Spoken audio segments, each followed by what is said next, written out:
Yes, our dedicated viewers of KDR TV, we are privileged again to have one of our guests today. We said that we'll be having these interviews on Fridays, on Mondays, and also on Sundays. So today we've got a UDA supporter, a strategist called Mr. Sam Nyaga Ireri. He lives in the diaspora, and he actually has a ton of information to dissipate or to disseminate to the Kenyan population and their friends. So, Bwana Sam, yes, welcome to KDR TV. Thank you. Thank you. We appreciate your time. One of the questions which people are actually having in the diaspora: why did you decide to support the Deputy President William Ruto, who is a front runner in the Kenyan presidential election 2022? Thank you very much, Bwana Omweri. Number one, let me congratulate you for the great work that you've done. We've seen where this channel has come from and where you are right now. Number one, I think you're the leading in the diaspora when it comes to this type of media. So we appreciate that, and one of the things that I'll promise you too, once we get government, we want to empower you for you to continue like that, and that is the Kenya KWANZA. So that's a very good question. Why is it that I do support the Deputy President, Dr. Samuel Ruto, to be the next President of Kenya and the 5th President of Kenya come August 9th?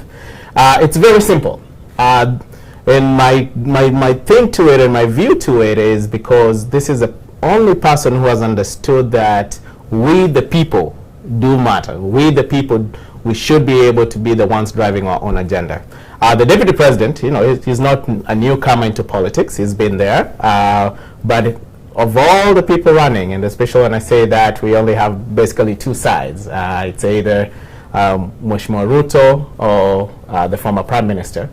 And Mheshimiwa Ruto has done something that has never been done before in Kenya. This is whereby he has taken his time to go and engage every Kenyan to understand what is their problem and what is it that they need from their government, and what can they do to empower their government to be able to participate in government.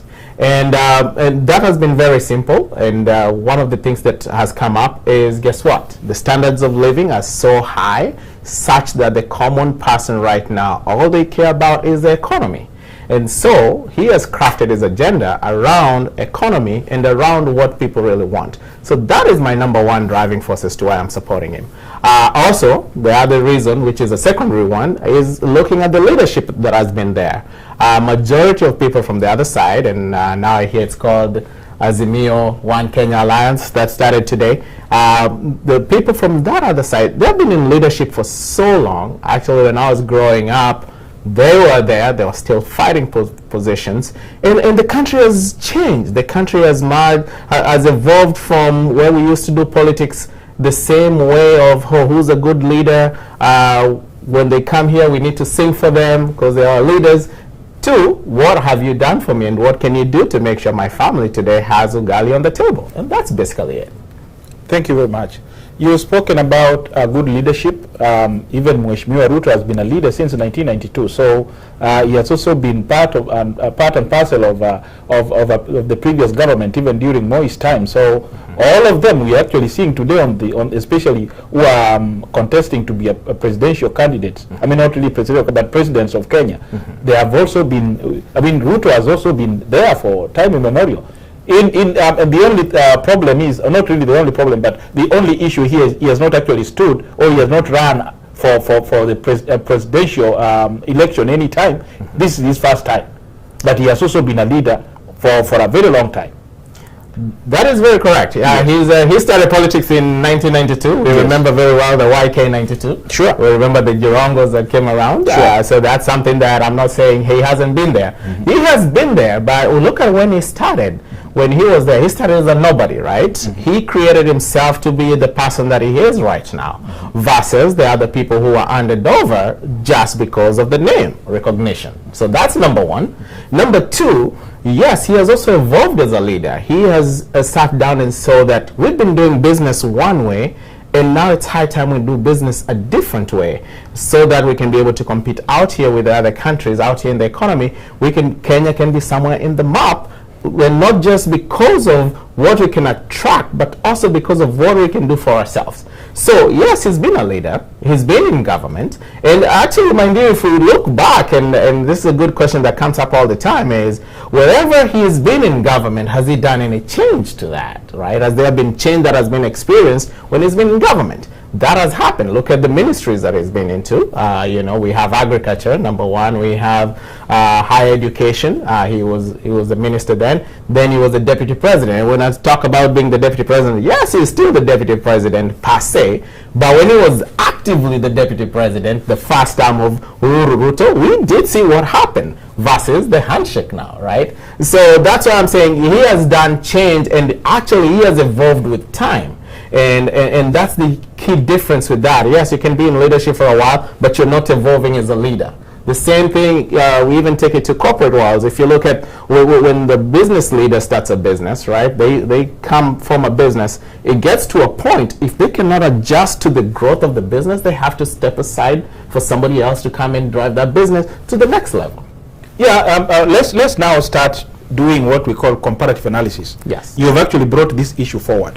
When you compare the two presidential contenders, the front runners, Kenyans call it a two-horse race. Yes. Between Raila Amolo Odinga and Ruto, if you put these people on the table and actually say, okay, person A is Ruto, person B is Raila Amolo Odinga, comparatively, who has actually done Kenya a lot of good work than the other person, from your own perspective?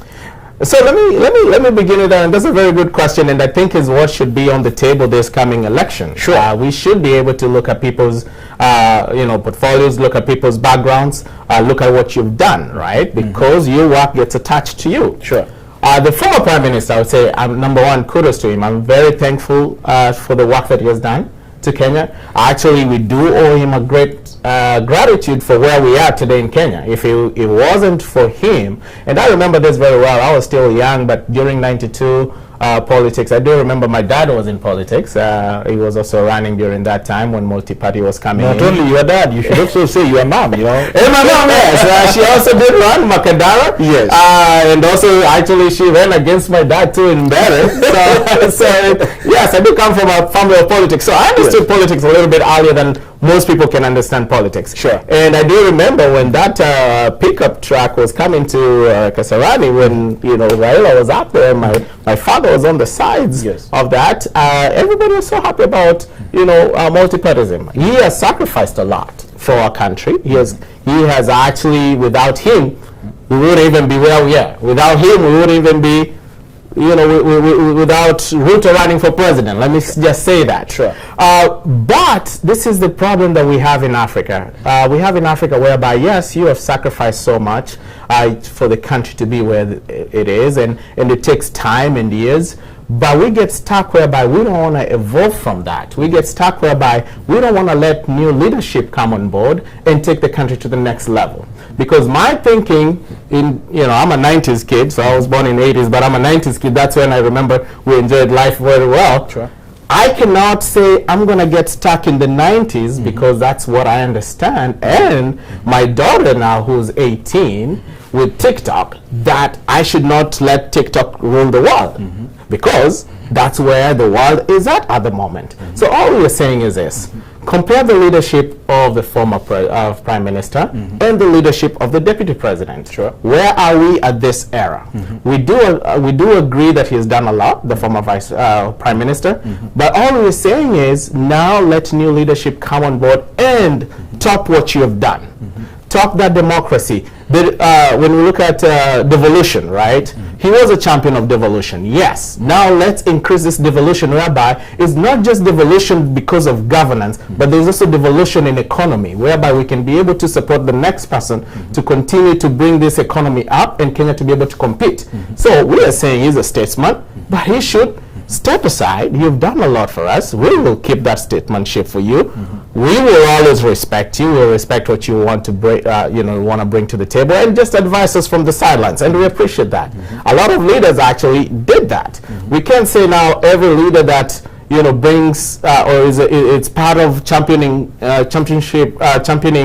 democracy or something, we have to reward them for them to be a president. No, we're saying, yes, you did that, you brought us here, but now we want to go to the next step. Thank you. Now let's come and give a scorecard to the Jubilee government. You talked about when they took over power in 2013 yes. to 2017. You are trying to say that from 2013 to 2017, the deputy president was really involved in running the government, and we got lots, as per your own statement, yes. there were lots of progress or development in the country. Yes. Can you put that into perspective so that we can actually see the truth yes. in that? And actually, let me do this. I'm going to put this in perspective on the negative side first, before I even come to the positive side. And when I talk about the negative side, I'm talking about debt, right? Where our country is with debt at the moment. And we look at the debt that we have versus the developments that have been done. I remember very well when Kibaki came into power, we had a lot of hope, and actually Kibaki did a lot when it came to the economy. By the end of Kibaki era, Kenya had borrowed around 1.8 trillion Kenyan shillings, right? Sure, sure. That's where our debt was. If you compare with the Central Bank of Kenya, the end of Kibaki era, we were 1.8 trillion Kenyan shillings. Then come in these young people, Uhuru Ruto. We were super excited. The bromance that was there, and they promised a lot, especially on continuation of the Vision 2030. And when they came in, they jumped into, getting ready to work. And during that time, actually, if we take from 2013 to 2017, end of 2017, they did borrow a lot at what we thought at the moment. They borrowed a lot, and our debt was around 4.5 trillion Kenyan shillings. So net borrowing was around 2.7 trillion.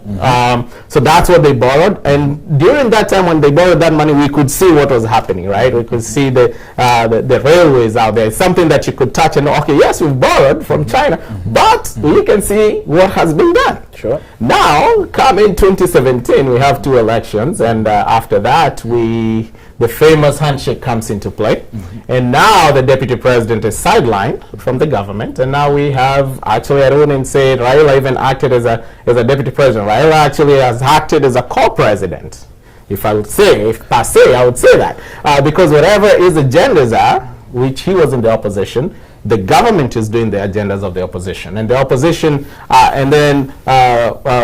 so the opposition is government, and government is opposition. Bwana Sam, what do you mean by the government is doing the agendas of the opposition? Can you clarify that? So let me clarify that. If you look at a very good one is the opposition, when we came to power, that is during that time when I was in Jubilee as well. When we came to power, the second term, the key thing that the opposition at that time really wanted was to make sure that we are changing the way the constitution is, which they were champions of the 2010 constitution, right?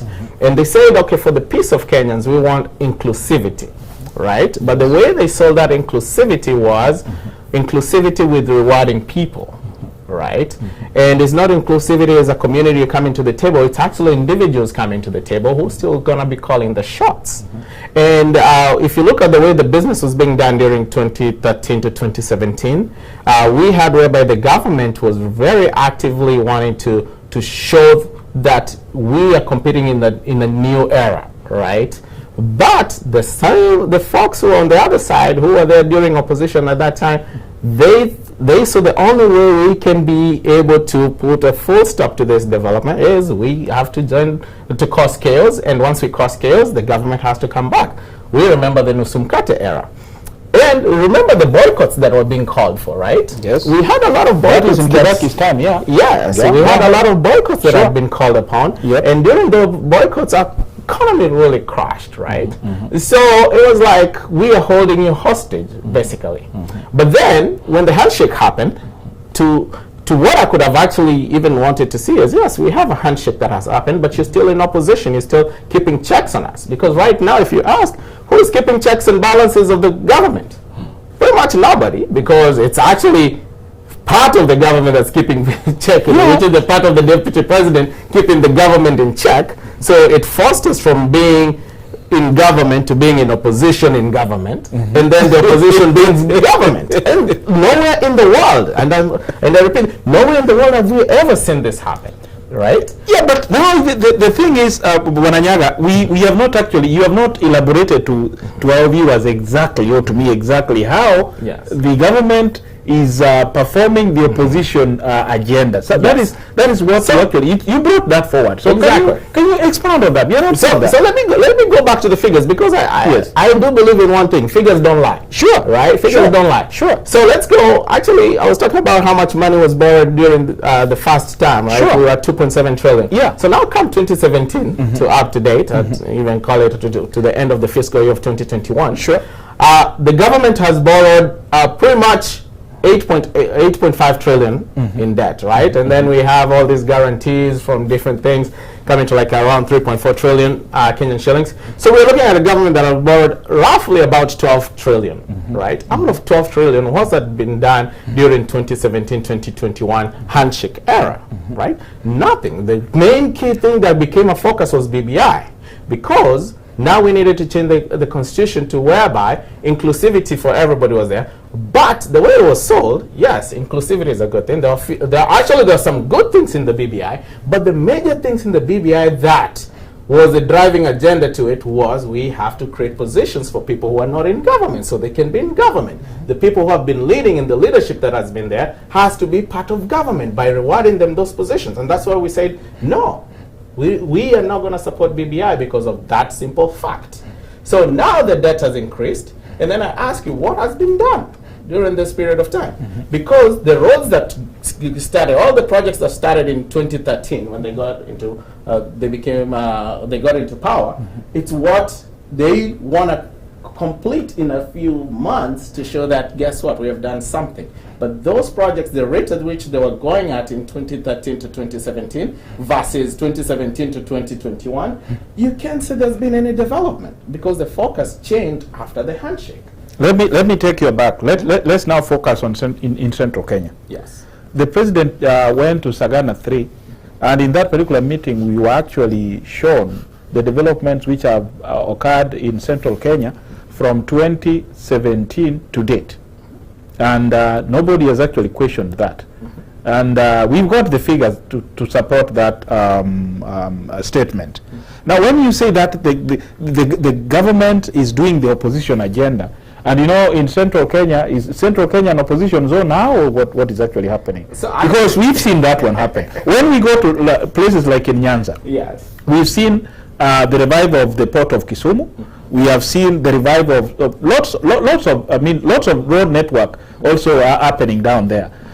From Kakamega, you know, there are so very nice roads to Kitale and all that area. There are roads right now. We are having the Nairobi Superhighway, and these are projects which have been done from 2017 to 2022 this year. So when you say like that, it a little bit puts us in the opposite. So when you look back yes. at the president's agenda in 2013 to yes. where we are, right? Yes. Majority of these projects were already slated during the borrowing of 2013. All right, and that's what we're saying is what could have been done is let's finish these projects with what we had borrowed. We didn't need to borrow more debt to continue these projects because when we came into power in 2013, we had the agenda of we want to make sure that Kenya is self-sufficient. Yes. And to do that, we needed infrastructure so bad for us to get to that point.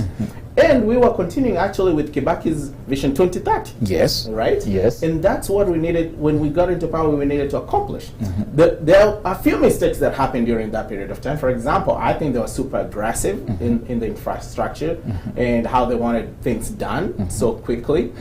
But the borrowing of these things were borrowed during the first term. All right? And that's the first term is where the agenda was set on what we need to accomplish. And remember, my dear, is when we were even getting to Kumi Yako, Kumi Yangu, the president's legacy and agenda was to be continued on that by his deputy.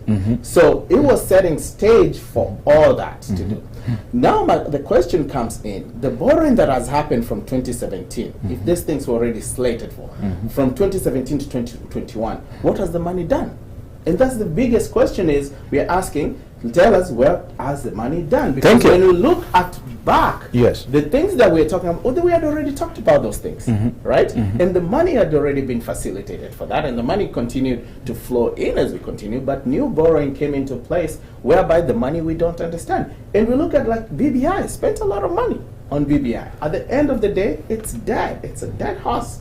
Completely. Thank you. Thank you. Before we go to the BBI, let's now go to the projects whereby Kenyans really understand where money was lost. Yes. A whooping 60 billion went to the drains in Aurora and Kimwarel dams. And the deputy president claimed that it's only around 7 or 8 billion which was actually in question. But the controller of budget has actually said that it is a whopping 60 billion which was lost.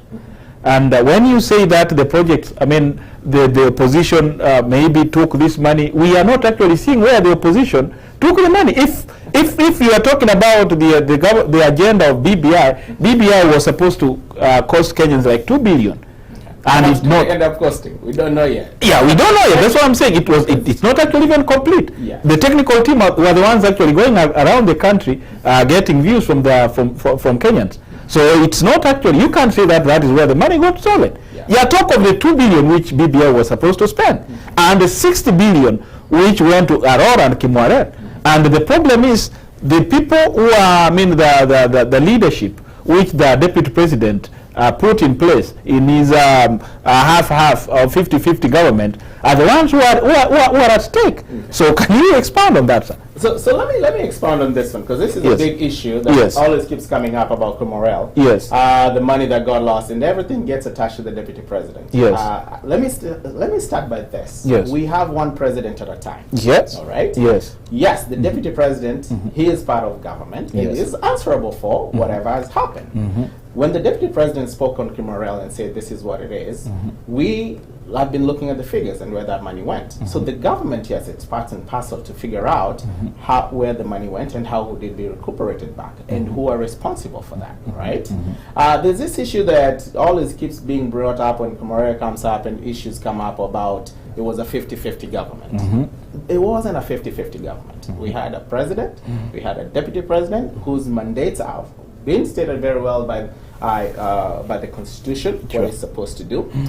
If we remember back when these people were being introduced, all the CSs and stuff, the president stood up there and said, these are my appointments.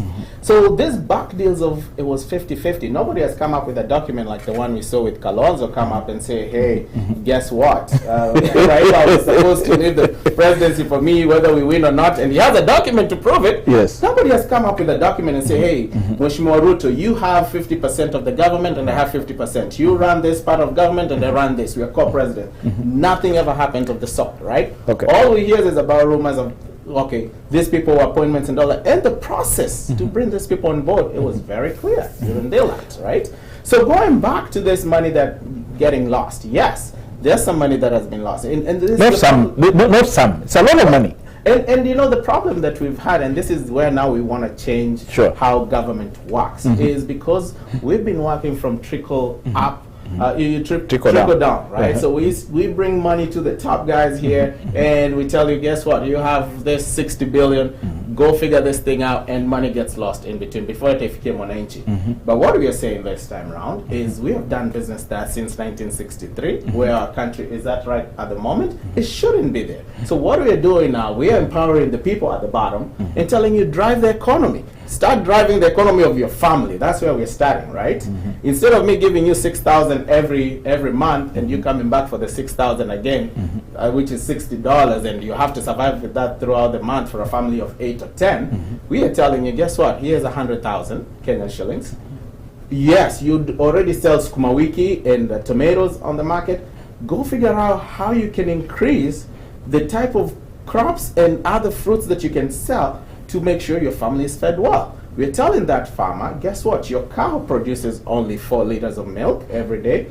What can we do? Can we get you better feeds? Can we get you to now not just from cows, you can have a few goats, for you now to develop your family from that. And then when we do that as a community, we come back and say, okay, this ward, you guys have come up with your own taxes that you've paid from the money that you've borrowed, your businesses have increased. What do you want? What type of maendeleo do you want in your ward, right?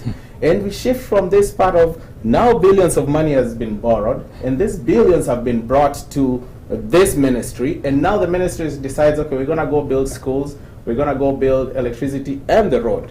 It's all good. But at the end of the day, who benefits? The elite, the political elite, the business elite are the ones who benefit from this money.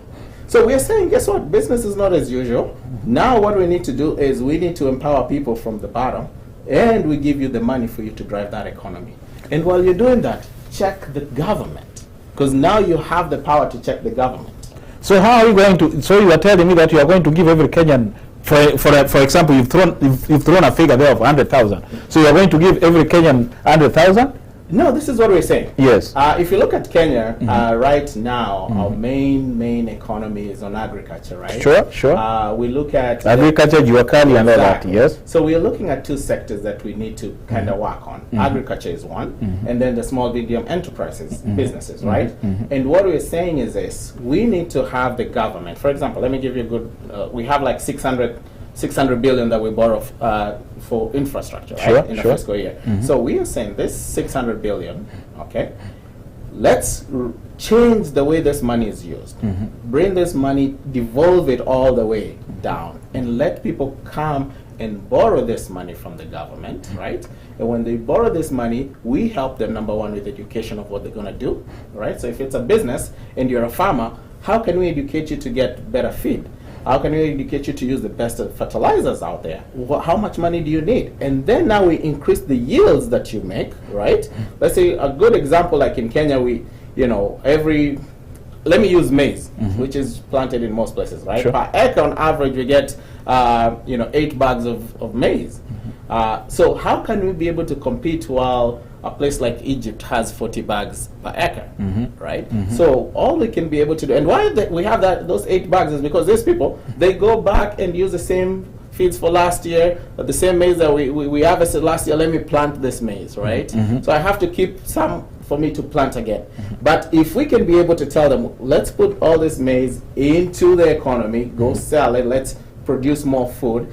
And the government now, since you have ways of getting credit, you can come and borrow money for new feed, new fertilizers, go to your fields. We have, those who can afford now, and let's say you want to come up with new methods of farming, we help you with that. And from that, right, from the yields that you get the following year, you're able to pay back your loans on that. You're able to sustain your farm as you go.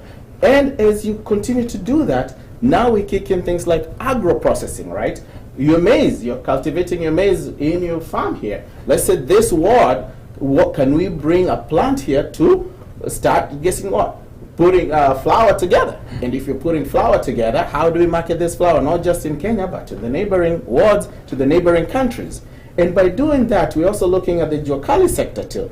What can we do to improve the Juakali sector for rates to move from where it is to that? Because if we look at majority of these business people and majority of these small businesses and medium businesses, they're all, majority of them are blacklisted on CRB. So meaning they can now go to a financial institution and go to ask for money and get money for them to come and continue with their business plan. They can't do that. So they have to get to Fuliza. Fuliza has like 2,000, 3,000%. 7,000. 7,000%. Yes. So you're in that cycle. When you get your money goes. It's like those payday loans, right? The moment you get into that cycle of payday loans, you'll never get out. So the government has to intervene, come and do that, and then we get people out of that. Okay, that is a good suggestion. But what has made the deputy president not to enact those nice suggestions since 2013 till 2022? So number one, as I mentioned before, we have one president at a time. We have to, when you become president, you're the leader of the government, you're the leader of the people. Of course, everybody who's working under you, number one, has to enact your agenda. So the president's agenda has to be there, and that's why we're saying, we had the Big Four agenda, right, which was good, and we all followed in line for that until the wheels got off the bus. Okay. So when we're talking about that, yes. we're like, okay, guess what? That's the president's agenda that we're going to enact. We will help him with this agenda. Now, when Mheshimiwa Ruto becomes president, he has an agenda. And the good thing about the agenda of the next government, which is the Kenya KWANZA Alliance, it's an agenda that has been set by the common mwananchi. It's not an agenda that has come from the top. Us thinking what is best for Kenya because we're the elite. So let me ask you this question here, because you've been telling Kenyans that you are going to put mwananchi, common man, to run the economy. How can the common man actually run the economy, and they don't even understand how the economy is actually run? When you say the government is going to be set by the common man, what do you mean by that? So I don't believe there's one thing we say, especially in America, yes, right? Yes. The dollar is mighty power. Yes. Dollar in your pocket gives you some power. Yes.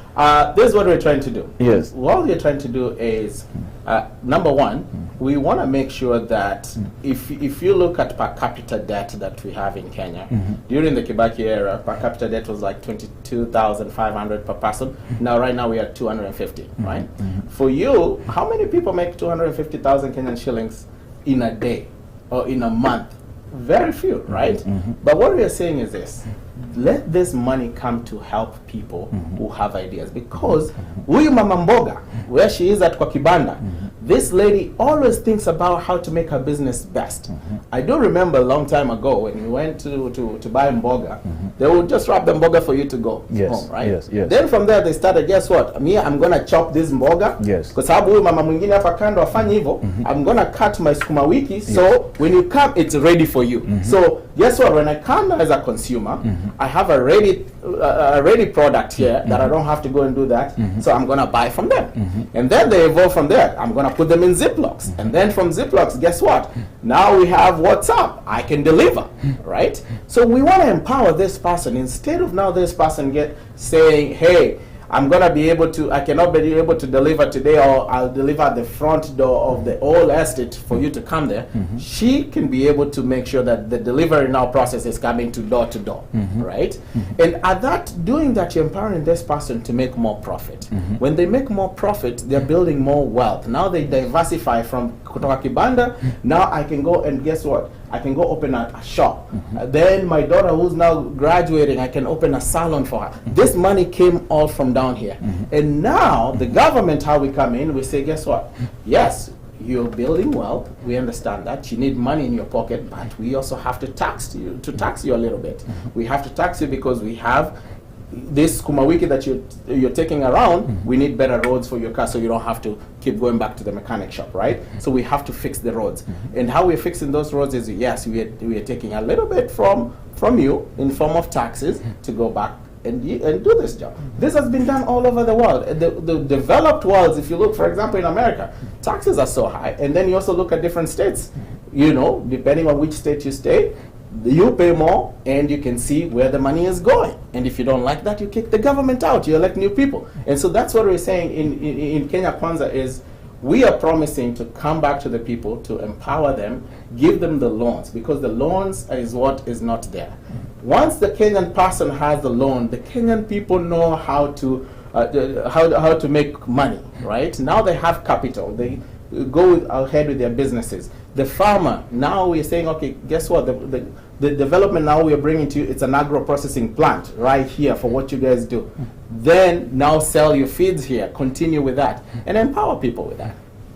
Okay, that is what you mean by, the common mwananchi being in the government? Yes, because now this common mwananchi... What is the government? What is the government? Government is with the people. Let's begin with that. Government is with the people. So we are saying now, since we have money in our pocket, right, I can be able to direct where I want my money to go. If I'm paying taxes to the government and I'm not seeing any work being done, then I'm able to kick this government out and not wait for handouts every 5 years, whereby I have no money anyway. I'm just like, guess what? Here's my vote. Just give me 500 Kenyan shillings for today. I make sure my family is fed today. I figure out about tomorrow. So that is the equation of that's how bottoms up economy now works. That's how bottom-up economy works. Is we empower people from down here. We let them drive the economy for the country, the agenda for the country. And mind you, guess the other thing too, during this time that we have even talked about, is now we'll have people who can be able to say, hey, this family, I'm going to take my children to good schools. Not only that, yes, we do have public schools. Can we have even charter schools? How can we help with that? Because the government is also helping fund. Next thing you know, when I'm worried, my children who come from a no-name, now they can say, hey, guess what? I can be able to compete for the presidency too, and I have different leadership skills. Okay. Let me take you back a little bit and ask you about how the Kibaki government, Raila Kibaki government, managed to revolutionize the Kenyan economy. I didn't actually see that one in 2013 to 2017. So during Kibaki's time, there was actually, the common man could feel that money. So what really happened, and what do you think you are going to do to ensure that at least you surpass Kibaki's achievement, Kibaki achievement? We all know the answer to that, because number one, the first year of Kibaki, everything flourished, right? Not the first year, all the years. All the years he was in power. The second part, when we had this Nusumkate issue, the economy actually went down. If we look at the numbers, the economy went down. Okay, and that is actually the economy went down, and Kibaki left surplus. He did leave surplus. So, but the rate that the rate at which the economy was growing the first term versus the second term, it wasn't there. Actually, we're in the negative when you look at the rates, because number one, a lot of chaos came into play after the election, right? That is only in 2007 and 2008. But and they hit, that hit. Yes, we took a lot of hit. Yeah, we took a lot of hit, but they managed to recoup and managed to grow economy. But now here you don't have any chaos. You don't have any problem. It was just 1, 2, 3 areas of whereby 2017 the NAC, not NAC, the how do we call it? The opposition, the NASA people came in and said, okay, you have to boycott 1, 2, 3. That's the only time we had issues. But you didn't grow the economy. But let me ask you. If you look at that's what I'm saying. At the end of 2017, where we are at. Okay. After we were recovering from what was going on from the second term of Kibaki, we actually managed to grow that economy. Where the economy has also stagnated, and I like the way you brought it up. There are patterns that we can look at, right? The second term of Kibaki, there were issues because of election, because somebody could not accept the results. We come back to 2017, we get issues because somebody cannot accept the results. And that's one thing we're changing in Kenya Kwanza. We're saying, as we'll accept the results, we won't even go to Supreme Court. God forbid we lose, which we are not losing anyway. But we lose. Are you sure? Yes, we'll be like, guess what? Are you sure that you're not? That one, Deputy President Ruto has committed to that from day one. He has said, if he loses this election, he will admit he's lost the election, and we run the government. And we know we have another shot the following year, the following election cycle. But the good thing about it, my friend, is we are not losing. We are not losing this election. How sure are you? Are you sure that you are not losing? What I'm very sure is, and I threw up a few numbers the other day. Go ahead. Is we are looking at the party itself, UDA, not Kenya Kwanza. Let's first look at UDA, because you know I'm a chairman of UDA, and that's where I understand it best. And then we've incorporated other people for us to all work together. Sure. If you look at that, our membership is around 7 million, right? Registered members. If we go to ODM, and the other. That's where I'm going. We go to ODM, we're looking around 1.5. No, you're not being honest with the numbers. You can't say 1.5. 1.5 is what? That is Blue Nyanza only, or where? No, I'm talking about people who have registered. If you go to their website, you see how many people who have registered as their members. The rest, they can give us the numbers as we are following what we can see. Okay? Because for us, UDA, you register, that number goes up. Every person gets, that number is out there. People can go and look at it. So we are looking at those numbers. Okay? So if we have 7 million registered people, right, and that was just UDA alone. Now bring the Kenya Kwanza Alliance. We have members from other parties coming together. And mind you, we go back and look at where we are. People who vote, right? Yes, women vote religiously versus men. Okay? Yes. Who has been affected most by this economy? It's the woman of the home. has been affected most with this economy than even the men. Okay? Because the women, they understand what it takes for them to go farm, for them to put cows inside every 6 p.m. They're putting the cows, the chicken in. They understand what's going to be eaten in the home, right? So they feel it more than even the men, I would per se. Now the women have understood what it is for them to be empowered, for them to have their own money, for them to be able to help in the family. Okay? So that's demographics right there. I would say we have that. Okay? Now let's go to the youth. Previously, youth never used to vote, right? They used to come to rallies and they will talk and they will the signs and banners or pigi kelele. So who told you this time? Who told you this time they are going to vote? So this time around, because of the work that we have done, they understand how this economy will impact them. Number one, when we were registering people in UDA, we were going door to door, and what we used to do is when you go, we had actually coordinators who would go door to door. To register people, tell you about the UDA, what we stand for, what is this bottom up, and then we'll take your, national identity card, make sure we scan it, we have your phone number, and we write there's a letter there to the political parties, the political parties where you're saying, okay, guess what? I belong to now I've relinquished all my other parties into now I'm in UDA. So during that period of time, we took time to engage and educate the young people of why government matters, why leadership matters, and why the economy is the key thing that can bring them out of the poverty and employment for them to be a somebody who can be able to hire somebody else. So we did that work in the beginning silently, and this was not even being covered by the media, by the way. Right? That's why when we go to bed at night and we are comfortably saying we are winning this election, we're winning this election because we have the numbers to back that up. Okay, you have 7 million. Let's do quick mathematics. You have 7 millions. Registered voters as of today is over 21 million registered voters. 22. Now 22. Okay, let's call it 22 million. And you have got 7. And 7 out of 22 is how much? So this 7 that I'm talking about is UDA only. Yes. All right. Okay. So we are left with 15 million, part of which, majority of them also are in KWANZA if you ask them. Okay. And then we also have some people who are not affiliated to any party. Okay. Who we are not saying they're going to vote the other way. No, when we talk about 7 million, these are committed people from all over Kenya. We're not even looking into regions. We are looking into all over Kenya that have committed and said, guess what? I am stepping forward to be counted as a UDA person. That's very different from somebody who I'm coming to bring my agenda to you and try to convince you to vote for me. Okay?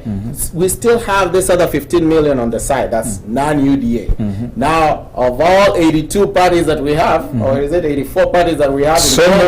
Today the others which have been registered. Have been registered, right? Yes. Now we are, I think, 85. Yes. So out of these other parties, we share this 15 million. They share some core people who belong to them.